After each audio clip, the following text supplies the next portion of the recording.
ಕರ್ನಾಟಕ ರಾಜಕಾರಣದಲ್ಲಿ ಡಿ.ಕೆ. ಶಿವಕುಮಾರ್ ಅಂದರೆ ಕೇವಲ ರಾಜಕೀಯ ತಂತ್ರಗಾರಿಕೆ ಮಾತ್ರ ಅಲ್ಲ, ಅವರ ಅಚಲ ದೈವ ಭಕ್ತಿಯೂ ಅಷ್ಟೇ ಪ್ರಸಿದ್ಧ.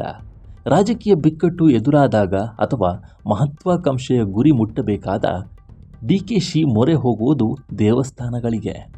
ಕಾಶ್ಮೀರದಿಂದ ಕನ್ಯಾಕುಮಾರಿವರೆಗೆ ದೇಶದ ಉದ್ದಗಲಕ್ಕೂ ಅವರು ನಡೆಸಿರುವ ಧಾರ್ಮಿಕ ಪ್ರವಾಸಗಳು ಹಾಗೂ ಯಾಗ ಪೂಜೆಗಳು ಕೇವಲ ವೈಯಕ್ತಿಕ ನಂಬಿಕೆಯಲ್ಲ, ಬದಲಿಗೆ ಅವರ ರಾಜಕೀಯ ಅಧಿಕಾರದ ಹೆಜ್ಜೆಯ ಗುರುತುಗಳು ಅಂತಲೇ ಹೇಳಲಾಗುತ್ತೆ.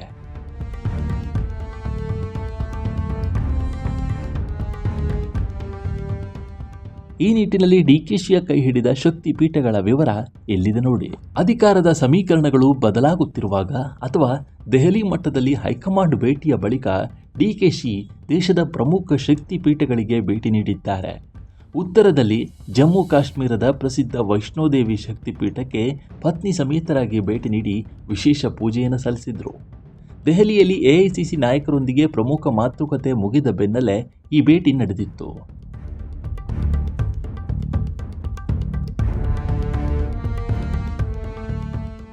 ಇನ್ನು ದಕ್ಷಿಣದಲ್ಲಿ ಆಂಧ್ರಪ್ರದೇಶದ ತಿರುಮಲ ವೆಂಕಟೇಶ್ವರ ಸ್ವಾಮಿ ದೇವಸ್ಥಾನಕ್ಕೆ ನಿರಂತರವಾಗಿ ಭೇಟಿ ನೀಡುವ ಅವರು ಇತ್ತೀಚೆಗಷ್ಟೇ ಕೇರಳದ ರಾಜರಾಜೇಶ್ವರಿ ದೇವಸ್ಥಾನ ಹಾಗೂ ಶನೀಶ್ವರಂ ದೇವಸ್ಥಾನಗಳಿಗೂ ಭೇಟಿ ನೀಡಿ ವಿಶೇಷ ಪೂಜೆ ಸಲ್ಲಿಸಿರುವುದನ್ನು ನೋಡಿದ್ದೇವೆ.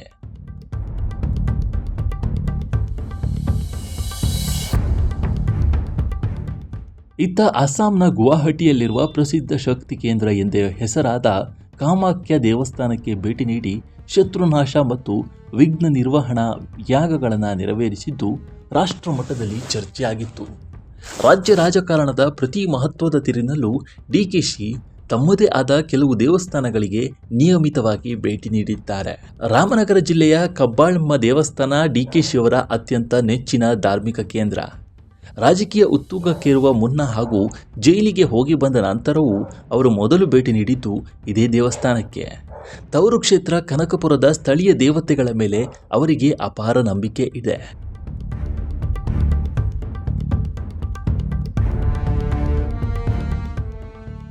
ಇಷ್ಟೇ ಅಲ್ಲದೆ ಉಡುಪಿಯ ಕೊಲ್ಲೂರು ಮೂಕಾಂಬಿಕಾ, ದಕ್ಷಿಣ ಕನ್ನಡದ ಕುಕ್ಕೆ ಸುಬ್ರಹ್ಮಣ್ಯ, ಚಿಕ್ಕಮಗಳೂರಿನ ಶೃಂಗೇರಿ ಶಾರದಾಂಬೆ ಮತ್ತು ಉತ್ತರ ಕನ್ನಡದ ಗೋಕರ್ಣ ಮಹಾಬಲೇಶ್ವರ ದೇವಸ್ಥಾನಗಳಿಗೆ ಭೇಟಿ ನೀಡಿ ವಿಶೇಷ ರುದ್ರಾಭಿಷೇಕಗಳನ್ನು ನೆರವೇರಿಸಿದ್ದಾರೆ.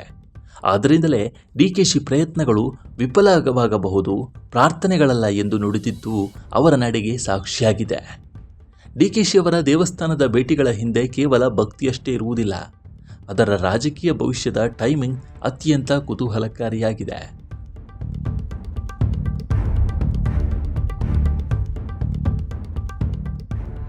ಸಿದ್ದರಾಮಯ್ಯನವರ ನೇತೃತ್ವದ ಸರ್ಕಾರ 3 ವರ್ಷ ಪೂರೈಸುತ್ತಿರುವ ಈ ಸಂದರ್ಭದಲ್ಲಿ ಅಧಿಕಾರ ಹಂಚಿಕೆಯ ಸೂತ್ರದ ಆಧಾರದ ಮೇಲೆ ಮುಖ್ಯಮಂತ್ರಿ ಗಾದಿ ಹಿಡಿಯುವ ಅವರ ಮಹತ್ವಾಕಾಂಕ್ಷೆಗೆ ಈ ಪೂಜೆಗಳು ಬಲ ನೀಡಿವೆ ಅಂತ ಅವರ ಆಪ್ತ ವಲಯ ನಂಬಿದೆ. ಅಲ್ಲದೆ ಇಡಿ, ಐಟಿ ದಾಳಿಗಳು ಮತ್ತು ಜೈಲುವಾಸದಂತಹ ಕಠಿಣ ದಿನಗಳನ್ನು ಎದುರಿಸಿ ಇವತ್ತು ರಾಜ್ಯದ ಉಪಮುಖ್ಯಮಂತ್ರಿಯಾಗಿ, ಕೆಪಿಸಿಸಿ ಅಧ್ಯಕ್ಷರಾಗಿ, ಇದೀಗ ಮುಖ್ಯಮಂತ್ರಿಯಾಗಿ ಆಯ್ಕೆಯಾಗಿರುವ ಹಿಂದೆ ಈ ದೈವ ಬಲವೇ ಕಾರಣ ಅನ್ನೋದು ಆಳವಾದ ನಂಬಿಕೆಯಾಗಿದೆ.